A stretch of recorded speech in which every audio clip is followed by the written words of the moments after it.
welcome to the Blockchain Blueprint. Today I am joined by Mr. Bob Yelland from IBM. He is the European Blockchain Marketing Manager at IBM, and we'll be talking to him today about IBM's involvement within the blockchain space. To give a bit of background information about his standing within the blockchain space, I'm going to read a quote of his he gave that I found online actually, which is that blockchain will transform business transactions across networks of companies, particularly across international boundaries, and open up new business models and closer cooperation within any supply chain where traceability and provenance are critical. So with that, thanks for your time today. No problem. Good to meet you. Thank you. So give us a bit of background into yourself and why you decided to enter the blockchain space to begin with. Okay, so I guess I'll talk in terms of IBM rather than myself personally. I've been involved about 3 years now, but IBM's been involved, I would think, 5 or 6 years. So IBM first became involved in blockchain because many of our clients were hearing about the cryptocurrency, about Bitcoin. Many of our large banks were concerned as to what impact that might have, and so they began to look into the technology. And at the same time, we looked at Bitcoin and the blockchain technology, and we realized that this was a really good foundation to provide communication between multiple companies. So we looked at the cryptocurrency and felt we couldn't see a role for that within the businesses that we supported, but we loved the underlying technology, and that's when we began to work on blockchain for business. So IBM's been involved now probably for 5 or 6 years. We've had commercial products for the last 2 years, and I came on board about 2 years ago just as those products were entering the market. Sure. So for something that's meant to be so-called decentralized, other connotations, and I'm sure you have your opinions on this, as we were talking before, why did IBM decide to become so heavily involved in blockchain the way it is now and its various projects and guises? It's because the way business operates these days have changed. So if you go back 40, 50 years, any business was entirely self-contained. They would design, they would manufacture, they would assemble, and they would sell the product all within the same factory. And they were responsible for 95, 100% of the creation of that product. If you look at companies today, 80 or 90% of the product is outsourced. They are working with suppliers, with dealers, with financing companies, with couriers. And so every company operates within a complex network of other companies. And we saw that blockchain was a really good mechanisms to keep all of those companies in sync. So it's a decentralized mechanism for communications. So IBM first began working on what's now known as the hyperledger project. So IBM began working on that with a business partner of ours. We very quickly realized that it didn't make sense for one company to own the technology. The technology should be owned by a third party, an independent party. So we worked with the Linux Foundation. The Linux Foundation agreed with us, and they took on ownership of the Hyperledger project.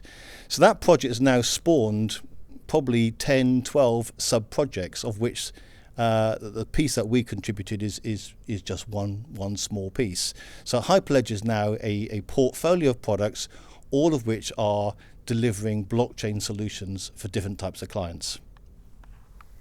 And what specifically does IBM do using blockchain exactly? We mentioned the Hyperledger just now, but does it is it for the case of verification, security, smart contracts? Does it go that far as well?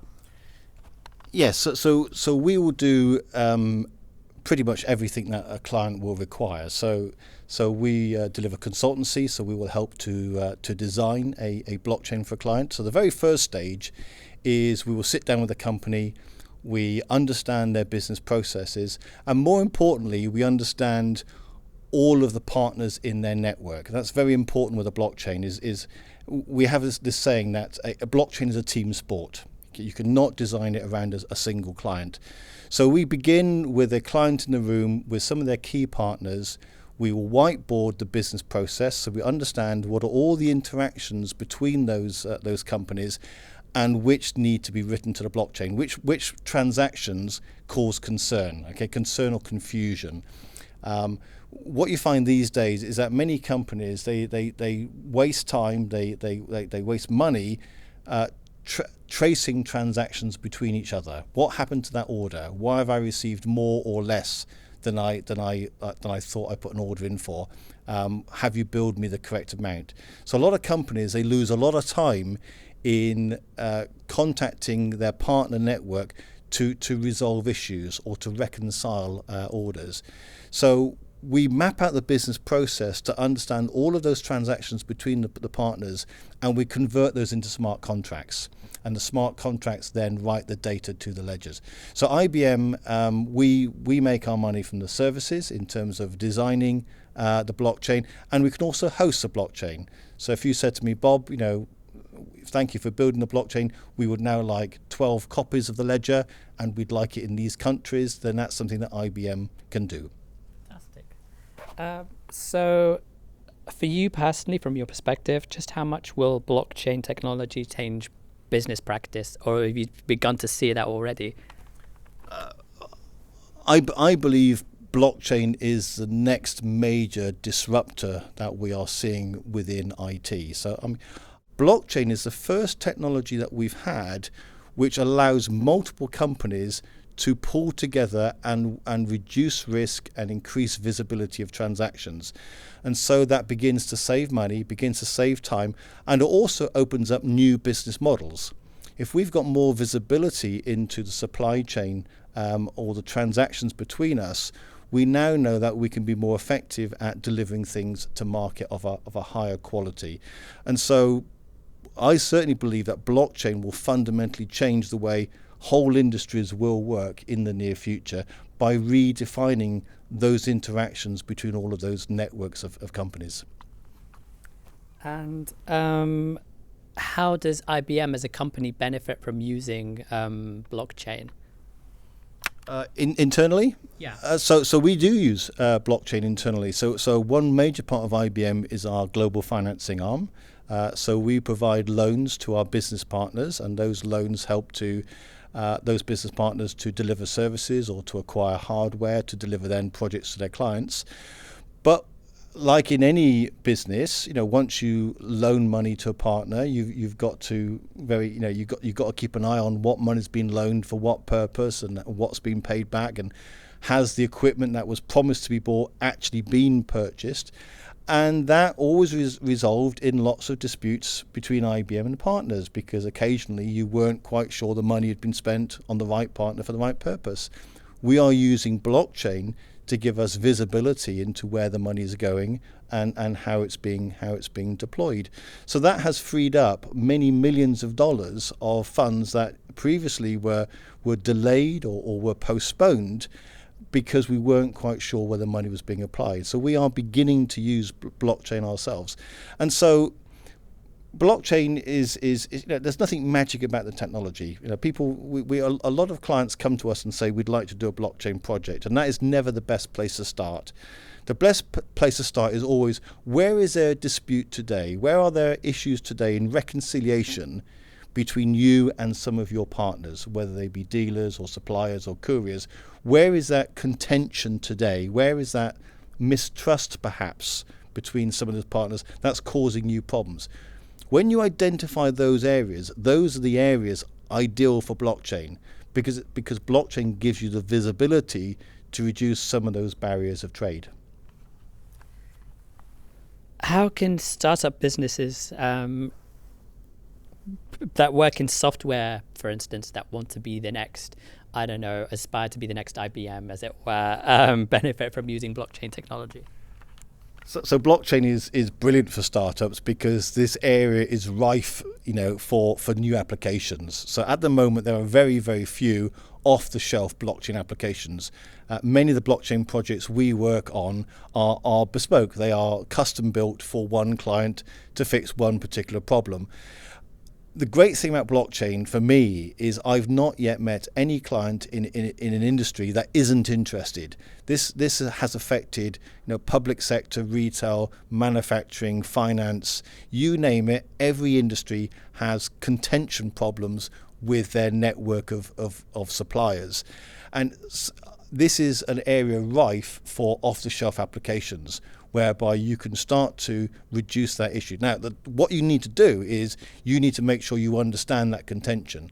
So typically it's good if you have experience in an industry, you know today that there are problems, there's wasted money, wasted time, frustration, and perhaps even fraud, where more visibility can help resolve those issues. So it's ripe for startup companies to create new applications in those areas pretty much for every single industry. So it is a great opportunity to build a brand new company or to deliver services. So if I go back to the year 2000 when web pages first existed, web pages were very highly skilled, very expensive resources, and every web page was hand built using raw code. 10 years later, you could buy packages off the shelf, and a 12-year-old now can create a web page.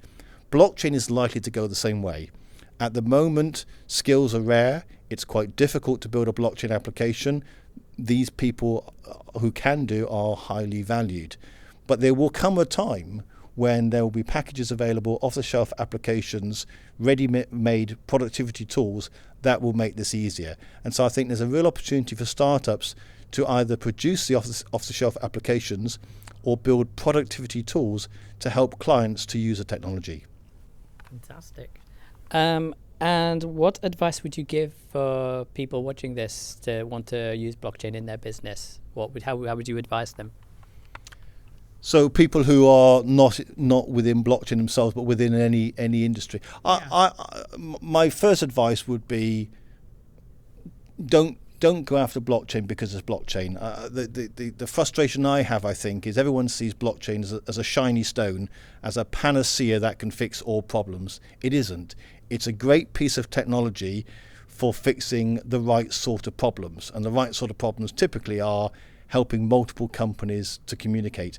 In the quote you kindly recited earlier, I mentioned the international nature, and to me that is quite key, particularly where you're working with companies across international borders. Blockchain offers additional value because often that's where more contention occurs, because you've now got time differences, you've got language differences, cultural differences, you may even have legal or currency differences across international borders. So particularly where you are working in a business network that crosses multiple countries, blockchain is a really good solution at increasing visibility, but always begin with the business problem. What is the business problem? What today is causing contention, is causing problems that if you could solve that, if you could reduce that, would generate bottom line additional revenue, additional profit. I think once you find that, then you have the beginnings of a blockchain solution. Don't start with, I'd like to build a blockchain project, what shall I go? The ones we see that begin that way never get beyond proof of concept. Okay, begin with something that materially will transform your industry and make a difference to your bottom line. Fantastic. And is there anything else you'd like to add that we may not have touched upon previously? I think we've covered quite a few areas of blockchain, and I think that's really good. I think this is an area is rapidly changing. We began to see it in finance, and banks were already using it to move money around the world. The second wave then we saw with supply chain, so people tracking assets around the world, so whether it be diamonds or whether it be food or whether it be shipping containers. There's certainly a third wave coming, which is around identity, so helping people to prove who they are wherever they may be in the world, and use that to establish personal credentials. And I think there will be a fourth wave of intellectual property, so using it to control intangible assets, so rights, music, anything that's where you want to subcontract a right. So I think there'll be multiple waves that we will see with this technology. So there's a long way to go. I think we forget that the technology is basically just 10 years old. This is still a very new technology. There are very few standards yet in place. There's lots of discussion, but there isn't really anything out. There's still lots of discussion about regulation and what role regulators will play. So I think now is a great time to be involved involved while all of these debates are happening, and while the scope, if you like, the potential of the technology is beginning to be apparent. I think in 5 or 10 years' time, I think things will be a lot more mature. So I would strongly encourage people who are excited by this technology and see a potential in their industry to go look into it now before somebody else sets the standards. Are you also able to divulge into what IBM's plans in terms of blockchain are in the short to medium term?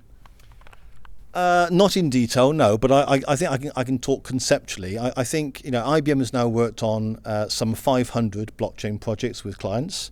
Around about 40 of those are public, so people can go to the IBM.com/blockchain website and see many of those written up. And what you're beginning to see is some solutions appear from IBM. So we are beginning to take some of those 50 projects and say we'd like to launch this as an industry-wide solution.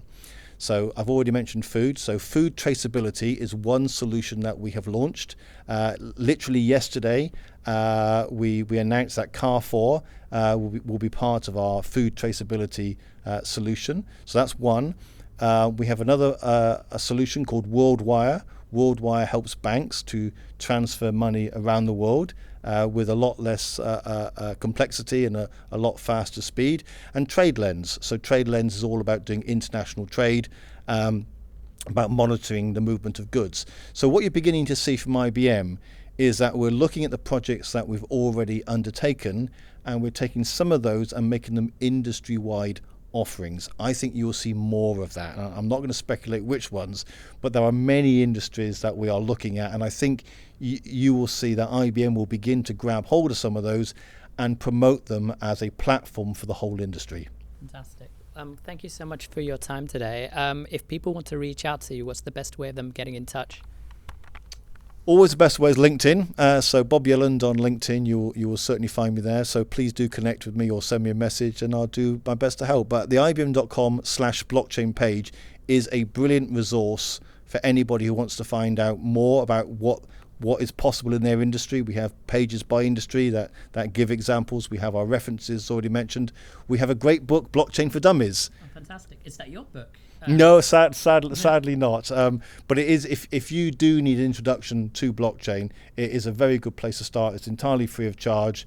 You can download the PDF on that page. But there's some great content on that site for people at whatever stage of the journey they're in.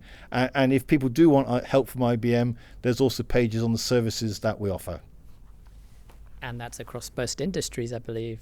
Yes, it is. Fantastic. Thank you for your time. No, thank you.